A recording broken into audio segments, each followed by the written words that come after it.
name's Yael Cantor, and Susie's Deli, and we're gonna make the Ester Salad right now. It is a salad that I've been eating ever since I was a kid. My mom made it for her, and my mom made it for me, and it's named after my grandma, who was my mom's mom, Esther. Start with dicing tomatoes. You can kind of do.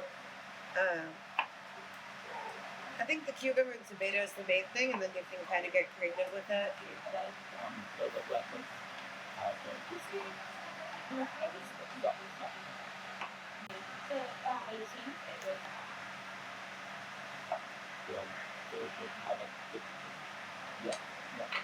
you can scoop it out like that.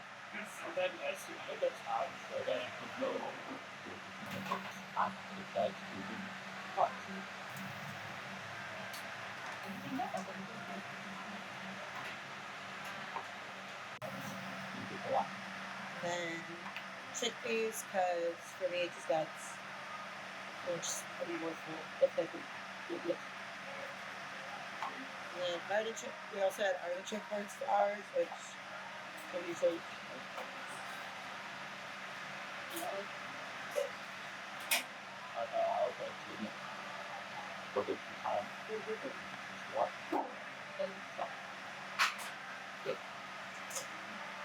And we don't do those ones. We don't pick up.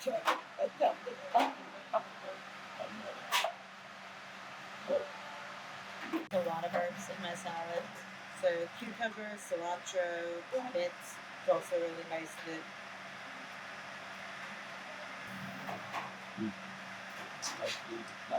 Do one mixing. Then do olive oil. So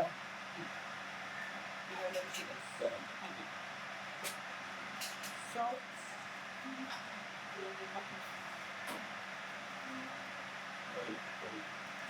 And then we add the tars.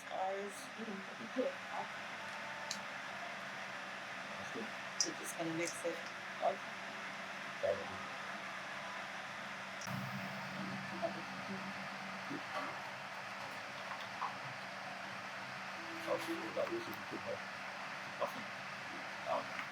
Yeah, mix it.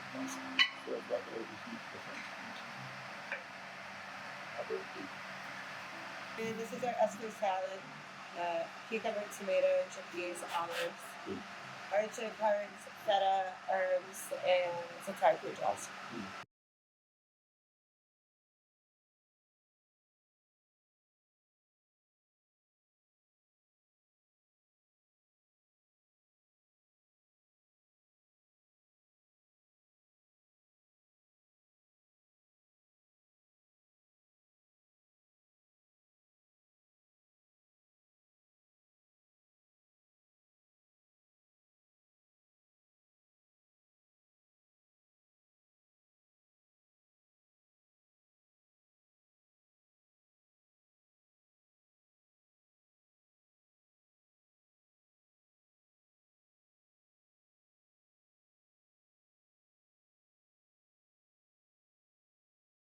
Like how much acidity you like.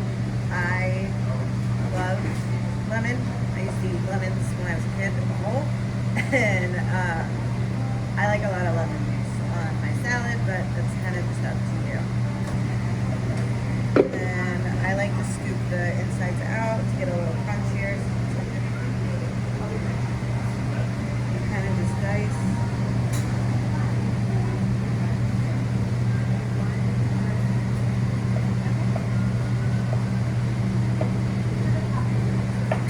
And this is where you can kind of get creative with it. I like olives and eyes. It adds a bit of the salt.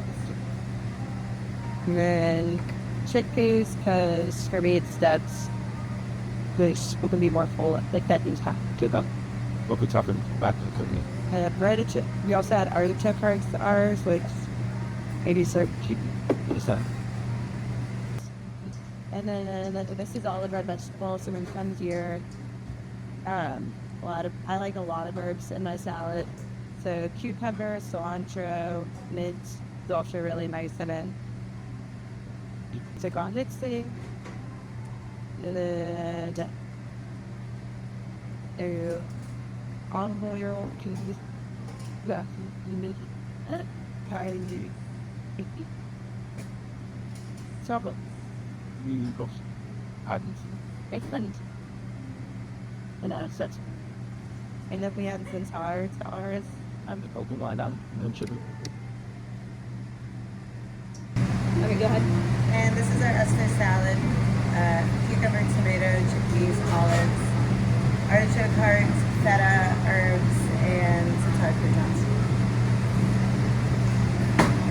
About the sort of Moroccan influence on your food or whatever you're comfortable, whatever kind of influence you're comfortable talking about. Yeah, well, I was born in the States, but my mom is, I think she moved here when she was 21 or 22, and I think she got citizenship when she was like 26 or something.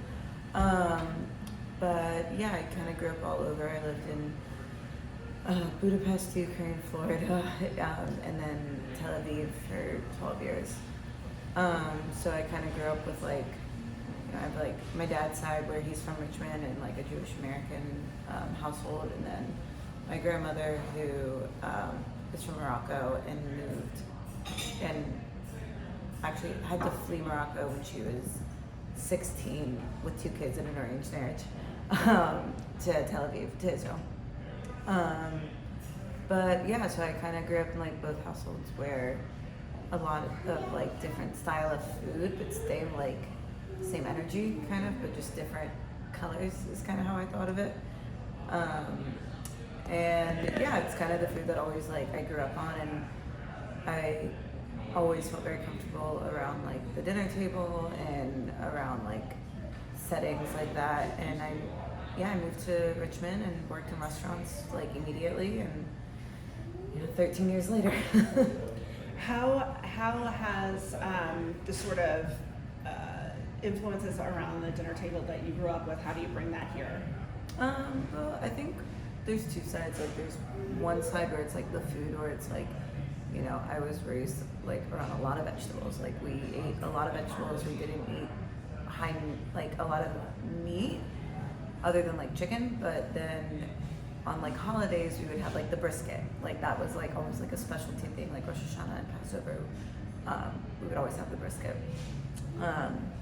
So I felt like food, and then on my Moroccan side, on my Safta's side, it was just a lot of like salads, like little salads. Like you start the dinner, like Shabbat dinners, with like 12 different small plates of like little like things to eat, and you talk, and you do the kiddush, and then you like just sit and pick on food, and like I would say like wiping the plate, where it's like you take the bread and you kind of clean it like that. And I think that translates also to like kind of the energy we have at Susie's, where it's like we all kind of just get along, and also like we try to make everyone feel very comfortable here. Like we try to translate the hosting energy that I got from my grandma's to here, and making people just feel comfortable. Since you lived a lot of different places, can you kind of talk about the difference between sort of Israeli food or Moroccan food in the American culture at large, and how that influences American culture versus the specific kind of Southern culture? Yeah.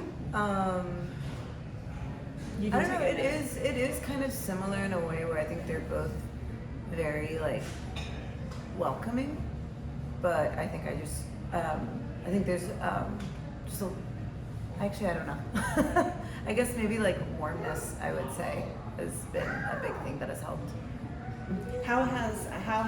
Because you opened last year? Mm-hmm. How has Richmond sort of embraced you? What's been going on since you opened here?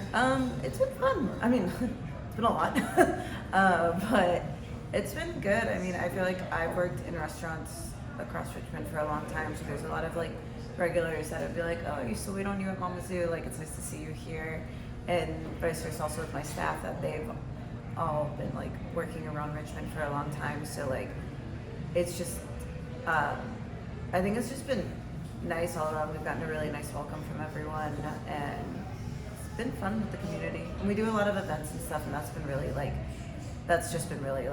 it's been stressful like in the moment, but it's really fun. What kind of events? We've done a lot. We do dance parties like once a month or once every other month. In the summer, we did Spritz O'Clock, where my friend Bobby from Vinyl Conflict came and DJ'd on the patio. We did like a Spritz cocktail menu. We've done like work with Mad RVA, which is a mutual aid, where they've come and done talks here. We've done workshops to help restaurant employees know what to do when like ICE or something comes into their building, and what are your rights, or even police and stuff. What are your rights?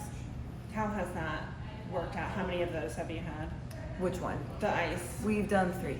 3. And how has the response been? It's been good. The first one was a lot of managers, and it was really nice because it was like here is the list. This is what your rights. This is what you say. This is what they're allowed to do. This is what they're allowed to say. This is when you're allowed to like. It was very helpful because in that position you can get really overwhelmed and scared and not know what to say. Obviously, we're kind of in a position right now where they're not really following a lot of the rules, but at least if you know your rights, hopefully it'll help in the long run. Awesome. Those are all my questions.